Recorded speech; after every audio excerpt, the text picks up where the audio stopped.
Namaskar everyone and welcome to today's Gita Satsang. So let us get started. Let us start with the Prarthana. By the Guru's grace and the will of Sri Krishna, we have all assembled for this Gita Satsang. May we have their guidance to be able to learn and adopt the things which will help us to grow spiritually. Let us chant the prayers. Vasudeva Sutam Devam Kamsachanuramardanam Devaki Paramanandam Krishnam Vande Jagadgurum Krishnaya Vasudevaya Haraye Paramatmane Pranatah Kleshanashaya Govindaya Namo Namaha Namostu Te Vyasa Vishala Buddhe Pullara Vindaya Tapatra Netra Yena Tvaya Bharata Taila Purnaha Prajvalito Jnanamaya Pradipaha Ramanujadaya Patram Jnana Vairagyabhushanam Srimad-Venkatanathāryam Vande Vedanta Deshikam Yo Nityamachyutapadambuja Yukma Rukma Vyamohatastaditarani Trinaya Mene Asmadguror Bhagavatosya Dayaika Sindhoho Ramanujasya Charanau Sharanam Prapadye. So with prayers at the lotus feet of the Acharyas, let us take up the shlokas for today. So in the last satsang, we had taken up the second and third shlokas where Krishna, Lord Krishna speaks for the first time and he is trying to shake Arjuna out of that state of depression. Now after Krishna has spoken those two shlokas saying that how come you have got this mindset, what has come over you at this time, at this nth hour and so on. Now Arjuna again justifies or talks about what is the distress in his mind. So these next few shlokas we will see. The fourth shloka. Arjuna uvacha katham bhishma maham sankhe dronam cha madhusudana ishubhi pratiyotsyami pujarha varisudana. Arjuna says, O Madhusudana, he's calling Krishna by the name of Madhusudana, how can I shoot arrows in battle on men like Bheeshma and Dronacharya, who are worthy of my worship? And again he uses another name for Krishna, saying Arisudana, destroyer of enemies. So Arjuna is asking Krishna this question. Then again he continues, Guru nahatva hi mahanubhavan shreyo bhoktum bhaikshyamapi haloke hatvarthakamamstu guruni haiva bhunjiya bhogan rudira pradigdan. So he says, it would be better to live in this world by begging than to enjoy whatever rajyam I'm getting by killing all these elders who are so noble, who are my teachers. If we kill them, whatever wealth and pleasure we get and we enjoy that, it will be tainted with the blood of all these great people. He continues further. Nachaitadvidmah kataranno gariyo yadva jayema yadivano jayeyuhu yaneva hatva najijivishama tevasthita pramukhe dhartarashtraha. He says, we don't know what will be the result of this war. Will we win or they will win? Will the result be something which is preferable for us? And even after killing them, if we kill them and we win, then we will not have any desire to live because we have killed our own near and dear ones. And yet these people for whom I am having so much of emotional feeling, they have taken the side of the sons of Dhritarashtra and now they are standing before us on the battlefield. So these are the sentiments which are expressed by Arjuna. So each one, we can study them little by little. So here in the fourth shloka, when he is asking that how I can kill people like Bheeshma and Dronacharya, why is Arjuna saying this? He has already talked about all this in the first chapter we saw. Now again he's telling because he's totally, upset and very much agitated because all his life he has been only respecting Bheeshma and Dronacharya. So somebody who is worthy of our respect, somebody who is only deserving of our good wishes. How can I fight against them? In fact, the Shastras say that we must not be hurtful to anyone, even in thought or in word. Forget about actually physically fighting and killing somebody. Even with our words, we should not hurt anybody. Even with our thoughts, we must not ever hurt any person. We must not think bad of other people. When that is what is told in the Shastras, and Arjuna has lived all his life with those principles in his mind, he is now asking that how can I? Bhishma is my great grandfather, Dronacharya is my guru. How can I shoot arrows against these very people whom actually I should be worshipping? Even if I don't worship them, it is okay. But how can I fight, actually physically fight against them and try to kill them? And then he is using this word called as Arisudana for Krishna. Ari means enemies and destroyer of enemies. Arisudana is the name given to Krishna. So why Arjuna is using this word now? He is implying to Krishna that you are known and you are very much recognized for the quality of yours, that you kill your enemies or you kill those who are enemies of your bhaktas, of people who are dear to you. Now you are only killing bad people. You are only killing those who are harming others.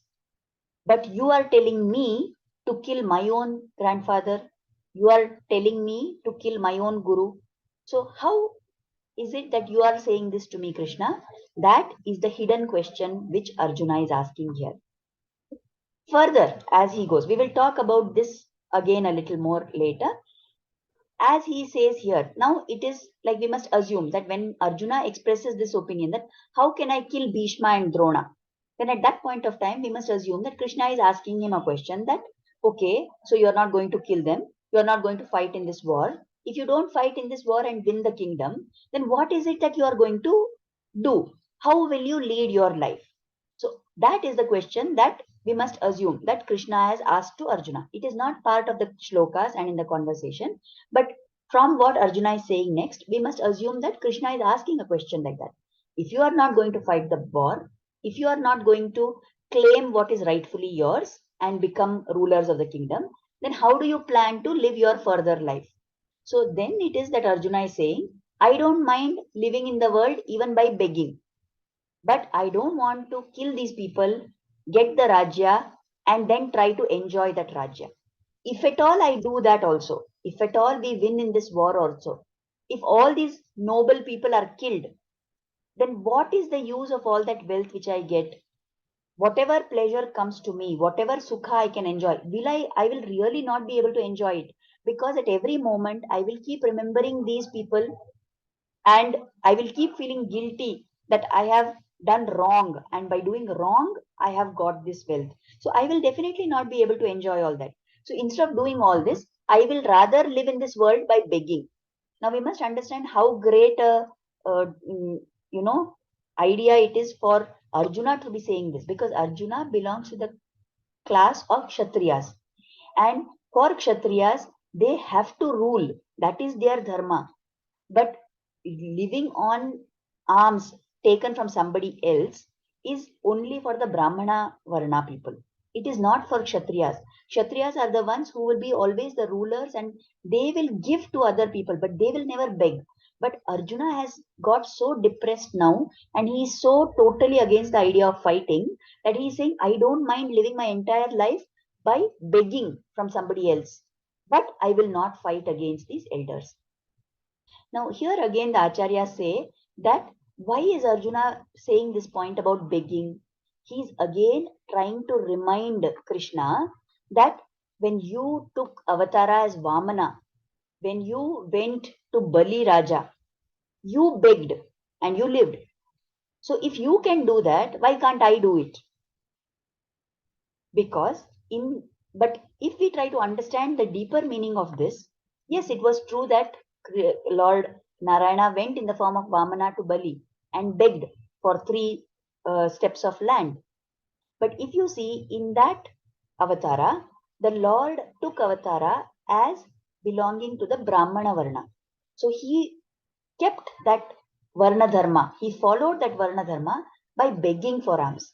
But now Arjuna is trying to correlate to that, but he is not actually making a right point, because as a Kshatriya, it is not correct for Arjuna to beg and lead his life. He should be the one who is ruling. More importantly, now he is worried that if I kill these people, I will get papa. If I kill these people, I will not be having peace of mind. I will not be able to lead a quiet life, enjoying all these things. Always I will feel guilty. He's feeling this. But actually, if he does not fight and he gives away the Rajya to the Kauravas. Now, the Kauravas are evil people. Definitely, the Rajya which they are running is not going to be good. So, the people who are living in that kingdom will be tortured and troubled by them. So, actually, if Arjuna does not fight, it is a bigger papa, because as a good Kshatriya, he should have established the rule of the Pandavas and given a good Rajya to all the people in the kingdom. So, either way, he is actually not correct by saying that I will live by begging. I don't want to kill these people. I don't want to fight against them, and so on. Now, further, he is saying, Arjuna is telling that, okay, if I knew that what is the outcome of the war, I would have definitely, taken some stand. But now we don't know. I'm not able to understand which is better. Now, please understand, he's not saying that I don't know whether we will win or they will win. He more or less is sure that they will win. His own side will win. The Pandavas will win. Now, what he's saying here is, like, is it better for us to kill them and cause so much bloodshed and get the papa of having killed our own people, get the papa of having killed Acharya and elders in the family and all that? Is that preferable for us? Or is it better that I will just not resist them, let them come and kill me, and let them only win the war? Now, I'm not able to make out what has happened, what is better for us. Now, if we kill them, we will not have any desire to live. So, I don't want to enjoy anything, and yet he's feeling bad. Now, what is his thing? If he was totally also convinced that the other side was correct, he would have just given up and gone. But now he's feeling bad that somebody whom he thought was his own people, now here they have taken the side of the sons of Dhritarashtra. So here he is referring to Drona and Bhishma in the previous shlokas, remember? So here he is saying he is actually very upset that Dronacharya is the guru. He knows what is right and wrong. Bhishmacharya is the great grandfather. He is a very epitome of dharma. Everybody respects these two great personalities. They know what is dharma and adharma, and still they are standing on the side of the Kauravas. They are not said that the Pandavas are on the side of dharma, so we will support the Pandavas. So they have taken that other side. So he is hurt by that. And yet, at the same time, he cannot bring himself, although they are wrong, although they have taken the wrong side, to say that I will kill those people. So this is the total confusion and conflict in the mind of Arjuna.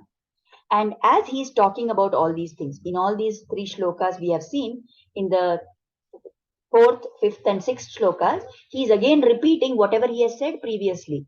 And he is trying to explain more and more to Krishna that this is what is the reason why I don't want to fight, why I am saying like this, and so on. Right, we'll come to the next shloka later. So we have talked now about why he called Krishna as Arisudana.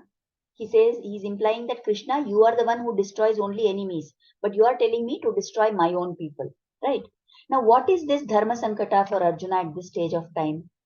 Now, if Krishna is God and Krishna wants him to do one thing, should he follow that which Krishna is telling?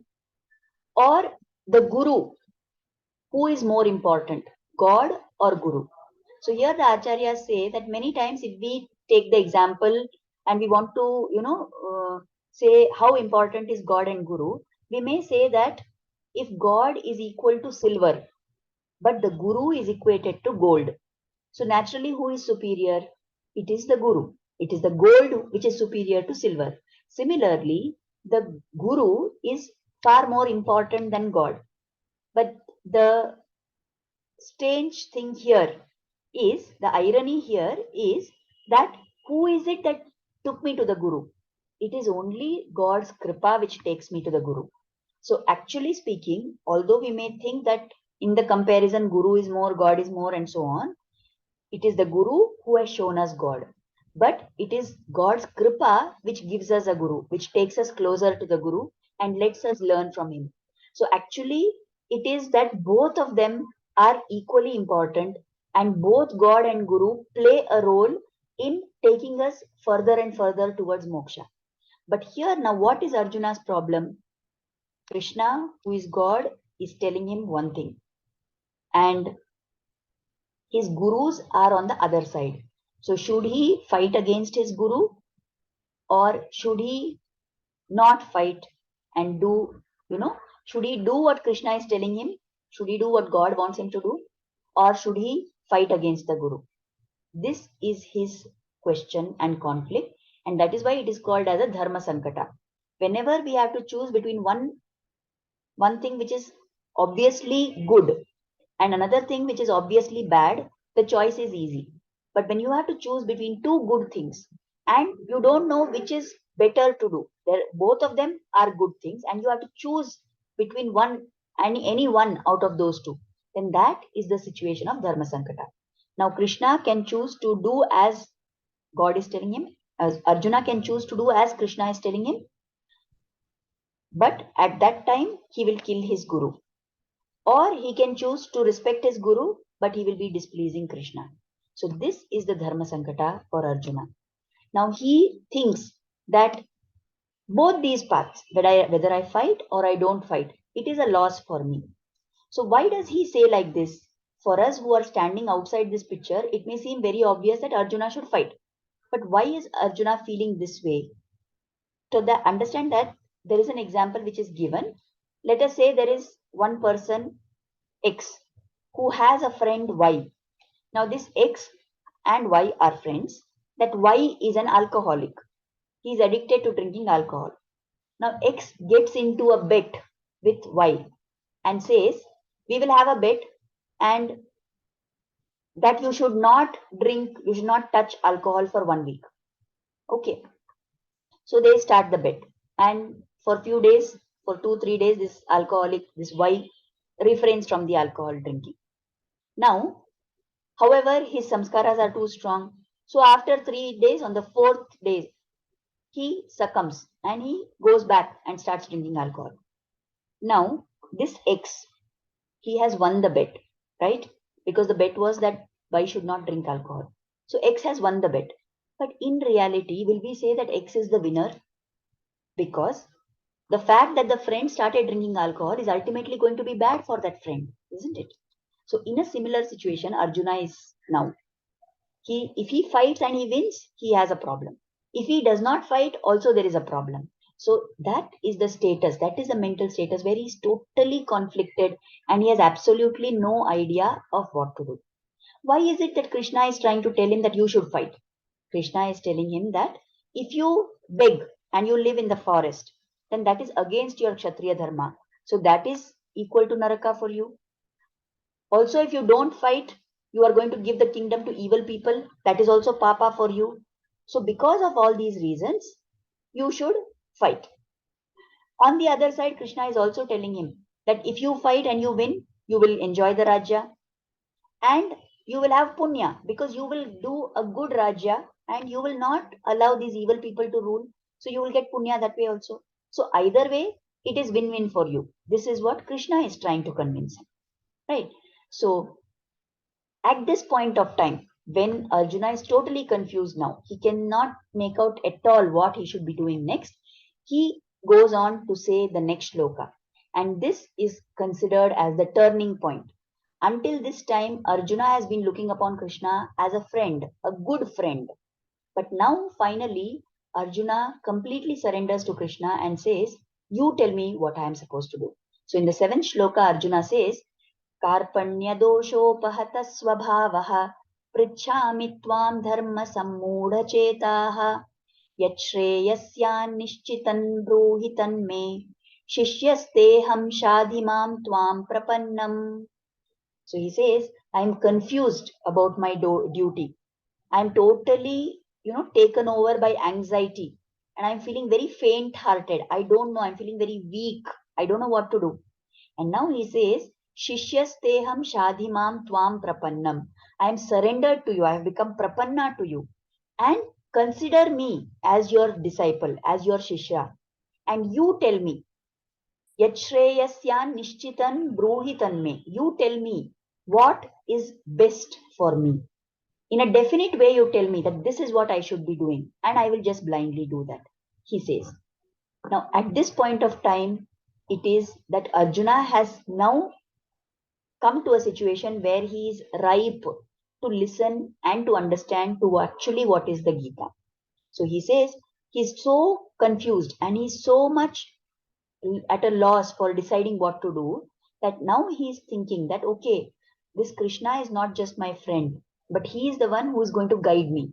So he surrenders at the feet of Krishna. He says that I am surrendering to you and I'm giving over everything to you. You tell me what I should do. You tell me the way ahead, and I will just do exactly that what you say. You instruct me because you are the one who knows what is best for me.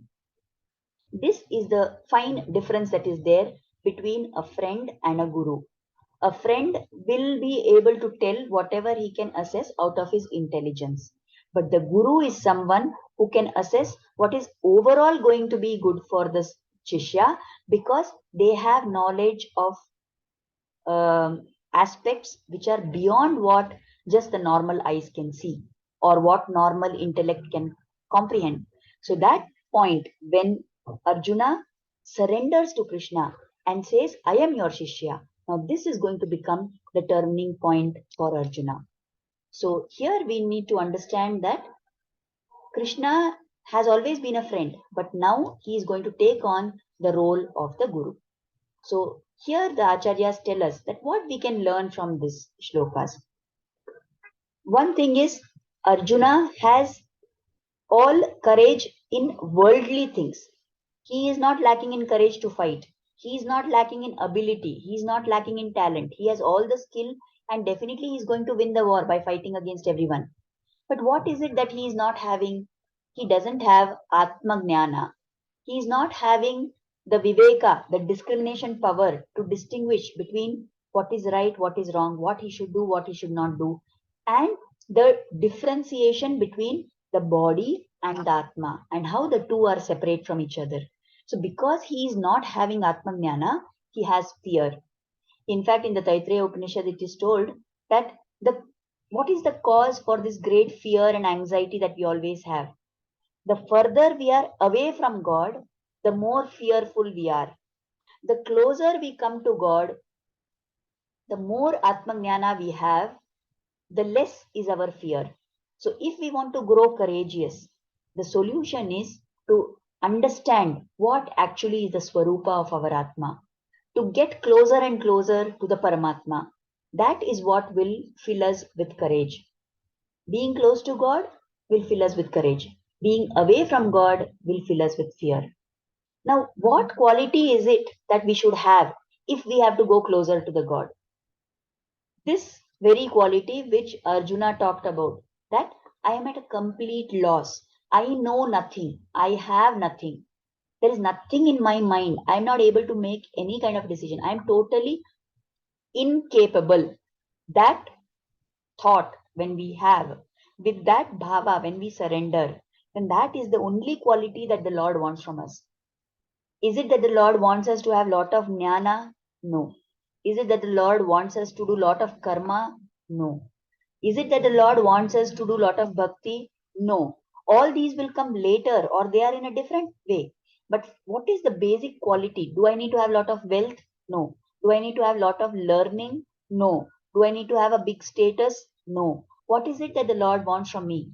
The thought that I have nothing, or the thought that I know nothing. When I go as an empty vessel, then the Lord will fill me with whatever He has to give me.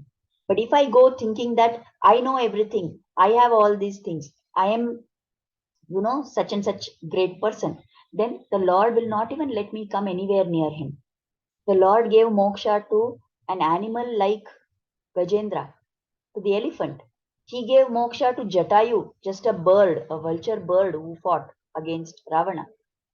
When that is the thing, Are we not going to be worthy of the Lord's grace? Will He not protect us and take us to moksha? He will. But if and only if we surrender with the thought that I have nothing, that akinchanyam, that kinchit means little, that something is there with me. Akinchanyam means I don't have little also, anything with me. I have no other go. I have no other option other than the Lord. When that kind of a bhava is there, then the Lord will take care of us. So now here at this point of time in the Bhagavad Gita, Arjuna has reached this stage. So now is the time when Lord Krishna is going to now take over and help him to see what is the right path ahead. To explain this point that whatever happens, happens only by the Lord's grace and by his wish. There is a story which the Acharyas tell that we know in the Ramayana how Hanuman went in search of Sita Mata. And in the Sundarakanda, it is described how he went to, crossing the ocean, he jumped over the ocean, what all obstacles came in the way. Then when he went there, he landed there and he even, you know, he subdued that Lankini who was standing as the gatekeeper and he entered inside. Now Hanuman is searching everywhere, here, there, he roams about in the city, everywhere. He looks into all the houses, into all the palaces. Nowhere he is able to find Sita. Then finally he reaches this garden and he is like now totally dejected that I have not found her. That Jatayu's brother Sampati had told that she has been taken by Ravana to this Lanka only. But I am not able to find her. How will I go back now? What should I do? Should I go back with this bad news to all the other Vanaras and Rama? Or should I give up my life here only? What is the use of all my having come so far? I'm not able to find Sita. And he's completely, defeated in mind and he's like thinking. Then it suddenly strikes him that all this time, what I was doing, I was thinking that I'm going to find Sita Mata. I was searching with the ego that I am searching and I will find Sita Maya. Now Hanuman realizes that attitude is not correct for me to have. As a dasa of Rama, what should be my attitude? And then mentally he prays, very desperately, he prays that, O Sita Mata, please, I'm sorry for this egoistic attitude that I had. You please reveal yourself to me. He prays like that. And the minute he says that prayer, he finds that Sita Mata is sitting just below that tree on which he was sitting. She is there with all the other Rakshasis and they start talking just under that tree on which Hanuman was sitting. So this story is told to explain to us how important it is for us to understand that the Lord is the doer of everything and we don't have anything of our own to do. So when we get that understanding that we are totally lost, we have no way forward, it is only the Lord's grace which will take us ahead or will show us the right path. With that bhava only, we will be able to go ahead.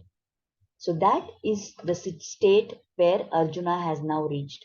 So today we have seen these in these shlokas how first Arjuna again explains why he does not want to fight against Bheeshma and Drona, how he is scared that he will go to Naraka, how he is worried that he will not be able to enjoy Rajya after killing his own people, how he is feeling that it is better to live by begging rather than to kill own people.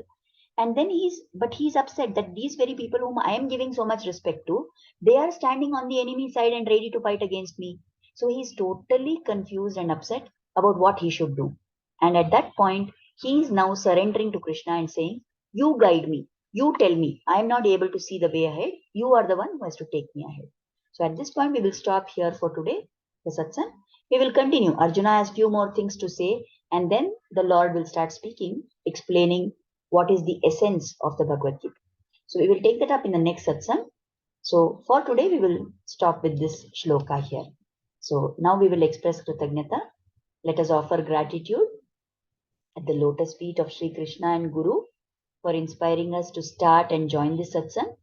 Let us pray for their blessings and grace to always be on us. Namaskar. Thank you very much, everybody, for attending. We will meet again next Tuesday at 6:15 p.m. Is there anything that anybody wants to ask?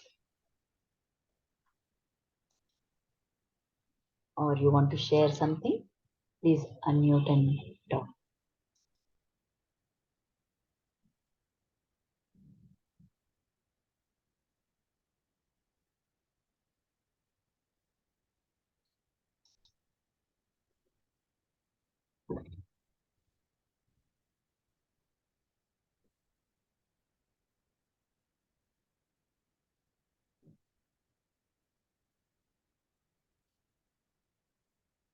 Okay, nobody is having anything to say, then we will stop here for today. Thank you everyone for joining in. We will meet up again next Tuesday. Namaskar. Thank you, Ansuya ji. Thank you. Namaste. Thank you.